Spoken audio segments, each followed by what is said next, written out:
BRS అధినేత తెలంగాణ ప్రతిపక్ష నేత కేసీఆర్ పొలం బాట కార్యక్రమం కొనసాగుతోంది. మొన్న నల్లగొండ, సూర్యాపేట, జనగామ జిల్లాల్లో పర్యటించిన గులాబీ దళపతి ఇవాళ కరీంనగర్, సిరిసిల్ల జిల్లాలకు వెళ్లనున్నారు. నీరు లేక, కరెంటు లేక ఎండిపోయిన పంటల్ని పరిశీలించనున్నారు. పంటలు నష్టపోయిన రైతులను ఆయన పరామర్శించనున్నారు. ఇప్పటికే కేసీఆర్ ఎర్రవెల్లి వ్యవసాయ క్షేత్రం నుంచి కరీంనగర్, రాజన్న సిరిసిల్ల జిల్లాల పర్యటనకు బయలుదేరారు.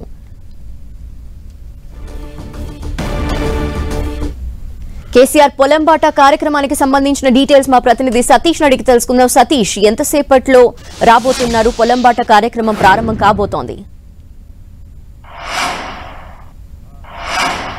11 గంటల ప్రాంతంలో కేసీఆర్ కరీంనగర్ రాబోతున్నారు. కరీంనగర్ రూరల్ మండలంలోని దుర్షేడు గ్రామంలో ఎండిపోతున్నటువంటి పంట పొలాలను పరిశీలిస్తారు. ఇక్కడ ఈ పొలాలు పెద్ద ఎత్తున పంటలు ఎండిపోవడం జరిగింది. నీరందక చాలా మంది రైతులంతా కూడా ఆందోళన వ్యక్తం చేస్తున్నారు. తమ పంట పొలాలు ఎండిపోతున్నాయి, సాగునీరు అందే పరిస్థితి అని చెప్పి రైతులంతా కూడా ఆందోళన వ్యక్తం చేసినటువంటి నేపథ్యంలో రైతులకు భరోసా కల్పించేందుకు వారితో కేసీఆర్ ముచ్చటించబోతున్నారు. రైతులంతా కూడా రైతాంగానికి ఎంత మేర నష్టం జరిగింది, వారి కష్టాలను తెలుసుకునేటువంటి ఒక ప్రయత్నం కూడా కేసీఆర్ చేయబోతున్నారని చెప్పుకోవచ్చు. ముగ్దుంపూర్లో మనం చూస్తున్నటువంటి ఈ పొలం ఏదైతుందో ఇదంతా కూడా సాగునీరు అందాక ఎండిపోయినటువంటి పరిస్థితి. దాదాపు ఈ ముగ్దుంపూరు ప్రాంతంలో ఇటు వ్యవసాయ బావులు కావచ్చు, ఇటు వాగుల ద్వారా కావచ్చు పెద్ద ఎత్తున 50 నుంచి 100 ఎకరాల వరకు నీరు ఈ పంట పొలాలు సాగు అవుతాయి. కానీ ప్రస్తుతం అయితే నీరు అందని పరిస్థితి. ఇటు వాగుల్లో నీరు లేదు, అదే చెరువులన్నీ కూడా ఎండిపోయి బావుల్లో నీరంతా కూడా అడిగంటిపోయిన పరిస్థితి. చాలా మంది రైతులంతా కూడా తమ పంట పొలాలు చేతికొచ్చే దశలో నీరు లేక ఎండిపోతున్నాయని చెప్పి రైతులంతా కూడా ఆవేదన వ్యక్తం చేస్తున్నారు. ప్రస్తుతం నాకు అందుబాటులో ఒక రైతు కూడా ఉన్నాడు. రైతుతో కూడా ఒకసారి మాట్లాడించే ప్రయత్నం చేస్తాను.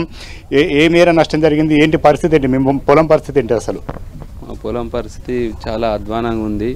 ఈసారి అందరు ఏంటంటే పేన్సార్ లెక్కనే కెనాలు వస్తాయి, దాంతో చెరువులు కానీ కుంటలు కానీ నిండుతాయి. దాంతో మాకు కూడా ఇబ్బంది కాదని ఆశతోటి సేమ్ నెక్స్ట్ పంట ఎట్లా పండుతా అనే ఉద్దేశంతో మంచి పెట్టుబడి పెట్టి అందరం సాగు చేసాం. ఈ టైంకి వచ్చినాక ఈ నెల 2 నెలల నుంచి మొత్తం కరువు, ఒక్క తడి కూడా కెనాల్ వాటర్ రాకపోవడంతో ఆటోమేటిక్గా భూగర్భ జలాలు అడుగంటినాయి. ఆటోమేటిక్గా బాయిలు ఎండిపోయినాయి. దాంతో అరకొర పారించుకుంటూ ప్రయత్నం చేసినాం. మొన్న ఒక వర్షానికి కొంచెం తడితోడి ఇట్లా పచ్చదనానికి అయిన దాంతో ఒక 2 తల్లు వచ్చినా మేము బయటపడుతాం. కానీ ఇప్పుడు బాయిలు పూటిగా తెప్పించినాం. ప్రతి చోటు నుంచి ఎంత డబ్బులు పెట్టినా కానీ వాటర్ దొరికే పరిస్థితి లేదు. దాదాపు ఎకరాన పూర్తి స్థాయిలో పెట్టుబడి అయిపోయింది. ఇంకొక 15 రోజులు వాటర్ వస్తే మాకు ఇబ్బంది కాకపోవు. ఇప్పుడు మొత్తం చేతికండే పంట నోటికి అంటకుండా పోతుంది. ఇది రైతులంతా కూడా ఈ రకమైనటువంటి ఆవేదన వ్యక్తం చేస్తున్నారు. ఒకసారి మనం పంట పొలాలను కూడా చూడవచ్చు. పంట పొలాలను కూడా నీరు అందక ఇదంతా కూడా భూమి అంతా కూడా పగుళ్ళు బారిపోయినటువంటి పరిస్థితి. కొన్ని పంటలైతే చేతికొచ్చే దశకు ఇంకొక 15-20 రోజుల్లో పంట కోసే దశలో కూడా నీరందని పరిస్థితి. అటువంటి పరిస్థితుల్లో రైతులంతా కూడా పెద్ద ఎత్తున పెట్టుబడి అంతా కూడా నష్టపోవాల్సి వస్తుందని చెప్పి ఆవేదన వ్యక్తం చేస్తున్నటువంటి నేపథ్యంలో ఇటు ఈ రోజు కేసీఆర్ అంతా కూడా రైతులను పరామర్శించి వారితో ఇక్కడ ఈ ప్రాంతంలో దాదాపు 2 గంటల పాటు సమయం కేటాయించారు. ఆ రైతులతో పంట పొలాలను పరిశీలిస్తారు. అనంతరం ఆ పంట పొలాలు నష్టపోయినటువంటి రైతాంగాన్ని కూడా కేసీఆర్ పరామర్శించబోతున్నారు. అయితే మొన్న జనగామ, సూర్యాపేటలో జరిగిన పొలం బాటలో కేసీఆర్ ని కలిసేందుకు చాలా మంది రైతులు వచ్చారు. అక్కడ వారి సమస్యలను తెలియజేశారు. ఈ నేపథ్యంలో ఈ రోజు కూడా సిద్ధంగా ఉన్నారా రైతులంతా కూడా?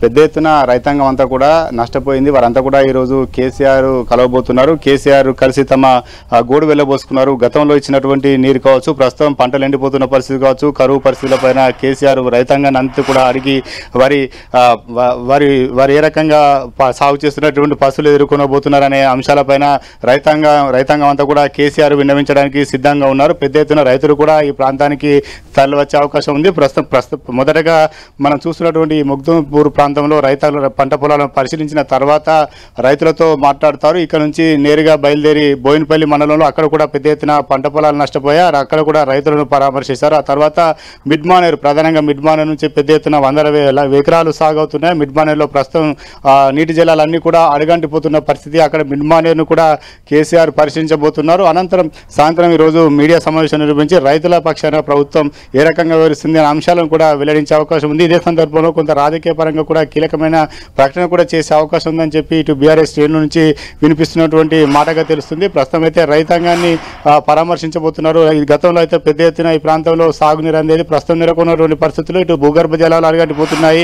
ఈ పంట పొలాలకు సాగునీరు అందించేటువంటి కాలువల్లో వాటర్ లేకుండా పోతున్నాయి. చాలా కాలువలన్నీ కూడా నీరు లేక ఎండిపోతున్నటువంటి పరిస్థితి.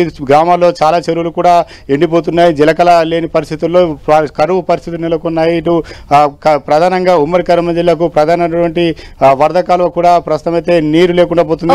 చాలా చోట్ల రైతులంతా కూడా తమ పంట పొలాలు ఎండిపోతున్నాయి, నీరు అందించాలని చెప్పి ఆందోళన కొనసాగిస్తున్నటువంటి నేపథ్యంలో ఈరోజు కేసీఆర్ మాత్రం పొలం బాట పట్టారు.